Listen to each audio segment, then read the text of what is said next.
What's up? It's your boy Heaven Hollywood back on the IE Network. And this is the Heaven Hollywood Report.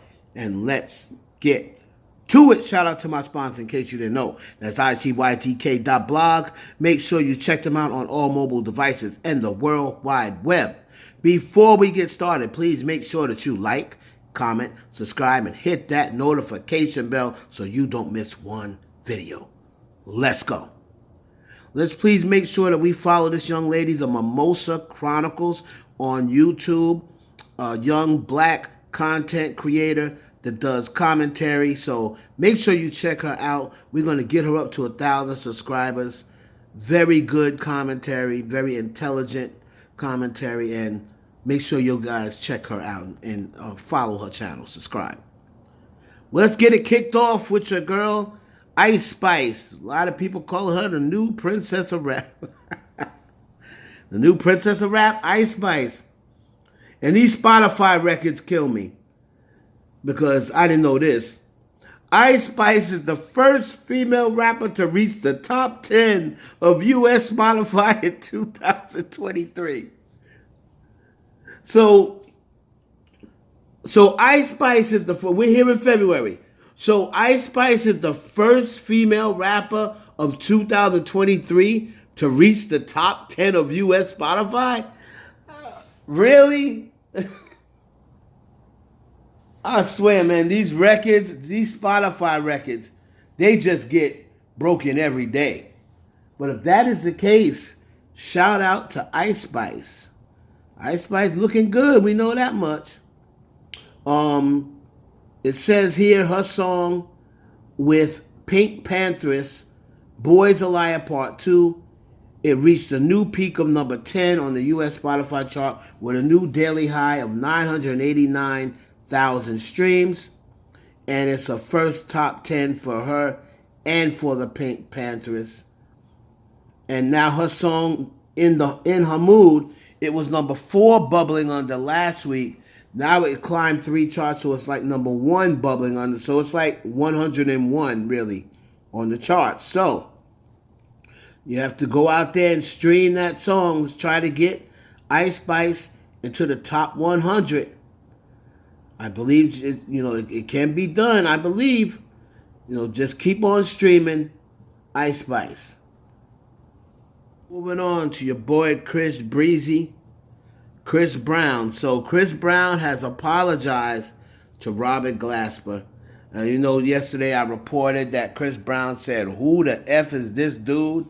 When the guy beat him out, when Robert Glasper beat him out for Best R&B Album, I believe. So Chris Brown was upset. He ranted. But he realized that he's not upset at Robert Glasper.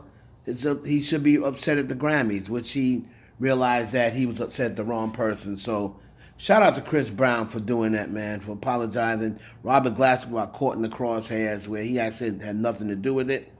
So shout out to Chris Brown for recognizing that.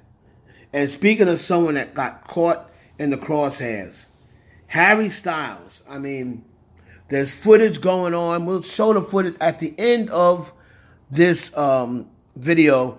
We're going to show whatever footage needs to be shown and you guys can check it out. But Harry Styles was doing his acceptance speech at the Grammys for winning Album of the Year.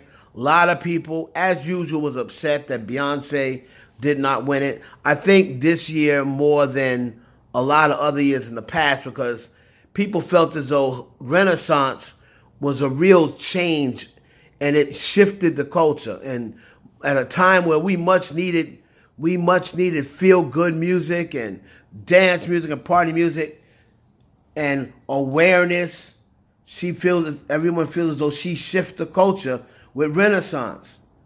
And now Harry Styles wins Album of the Year, so a lot of people are venting their frustration. But you should not be rude to Harry Styles. He was on stage, people were screaming, "Get off the stage."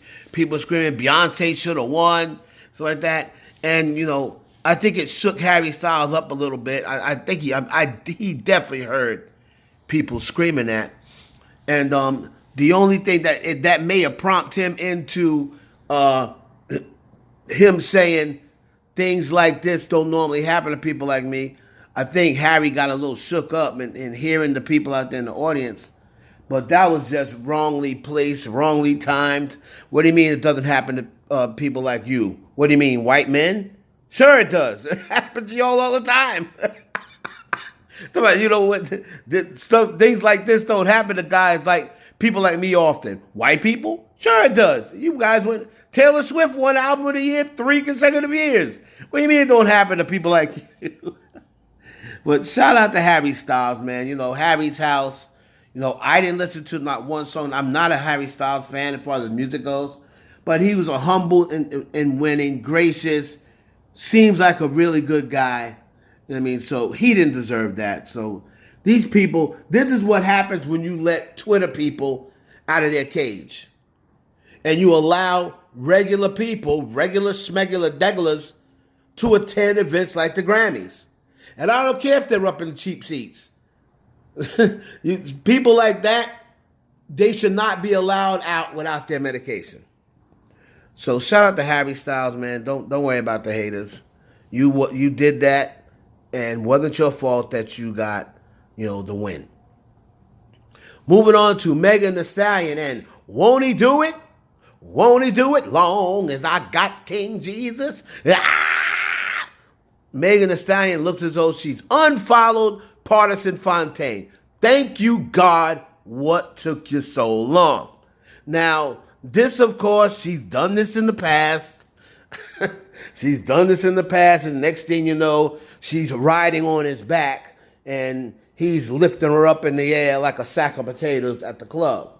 So this does not necessarily mean that she's done with Partisan Fontaine like she should be, but what it does do is makes you look like, wait a minute, isn't the rumor going around, not even though it's never been confirmed, isn't there a rumor going around that Megan's pregnant by this loser, Partisan Fontaine, the one who failed to protect his girlfriend? So there's a rumor going around that she's pregnant by Partisan Fontaine. Hopefully that's not true. But if she is, she's now unfollowed him on social media. So that means Megan is at least lurking on social media. And then I know we're going to get the people in the comments, oh, she's been unfollowed him. I hate when people do that, come and try to throw a monkey wrench in your shit. Oh, she been unfollowed. She was never followed. Come with lies like she was never followed. That's her fucking boyfriend. I mean, she was never following him. But there'll be some Megan fans come and say, she was never following him. She unfollowed him a long time ago. So, whatever. I'm just now seeing it then. If she unfollowed him a long time ago, I'm just now noticing it.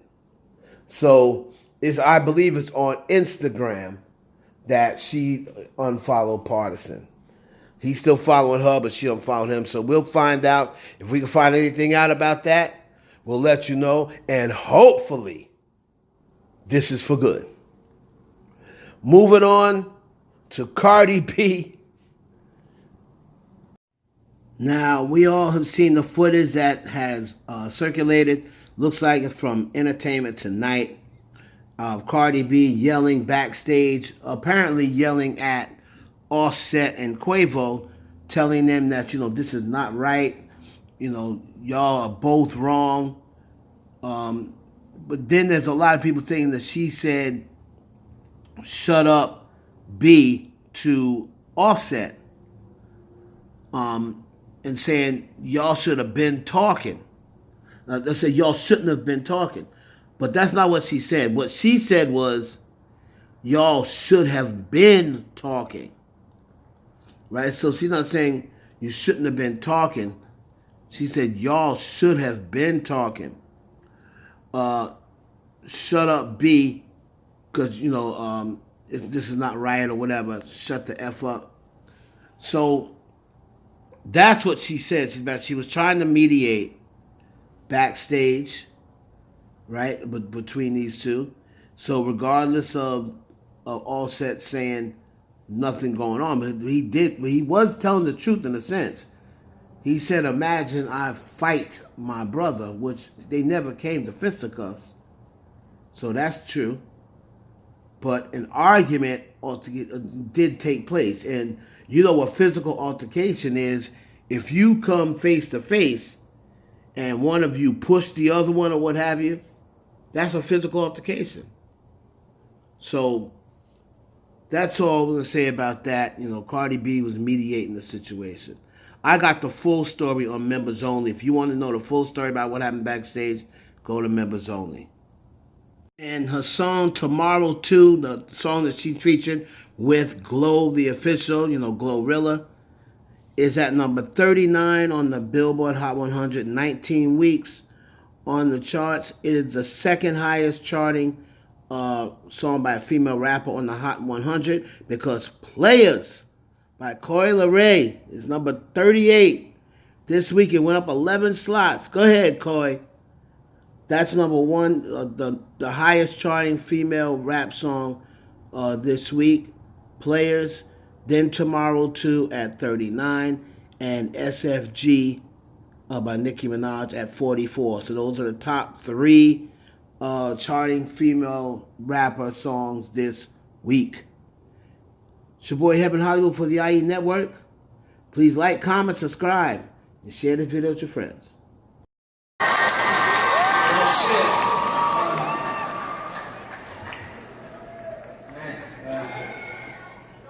I've been so inspired by every artist in this category. Beyonce! A lot of different times in my life. Beyonce should have won!